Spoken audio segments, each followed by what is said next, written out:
Emas ini beberapa waktu terakhir tingkat volatilitasnya itu luar biasa dan kita pernah bahas juga terkait dengan pergerakan harga emas ini di mana ketika harga itu suatu instrumen lah yang mengalami kenaikan mulai signifikan biasanya diikuti dengan aksi spekulasi, penggunaan margin dan yang lainnya ya. Jadi sehingga pergerakannya pun udah mulai tidak normal ya, abnormal ya.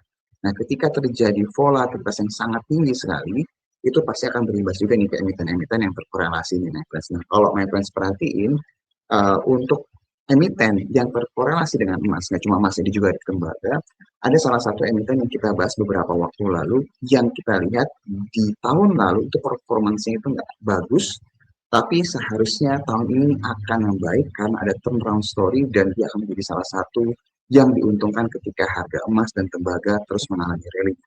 Jadi kita remind lagi ya, jadi ketika harga emasnya mulai mengalami kenaikan, preferensinya kita mencari emiten yang memang belum naik justru preferensi. Karena kalau kita bahas ya Antam, Archie, HRTA, dan semua yang terkorelasi dengan emas, itu kan semua udah naik kenceng banget ya. Jadi resikonya itu lebih besar. Nah, dengan keadaan seperti sekarang, marketnya sangat volatile banget, terutama di Indonesia ya, preferensinya itu kita cari emiten yang sebenarnya belum bergerak tahun lalu justru malah negatif ya secara performance, tapi kalau diperhatikan harusnya akan mendapatkan impact yang positif.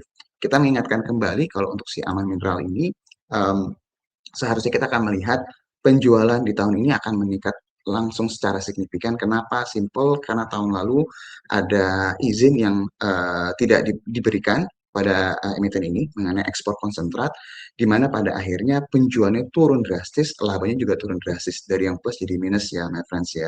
Jadi kita akan lihat di kuartal keempat ini harusnya ada perbaikan dan di kuartal 1, kuartal 2 ini harusnya perbaikannya akan berlanjut dengan kenaikan lebih signifikan.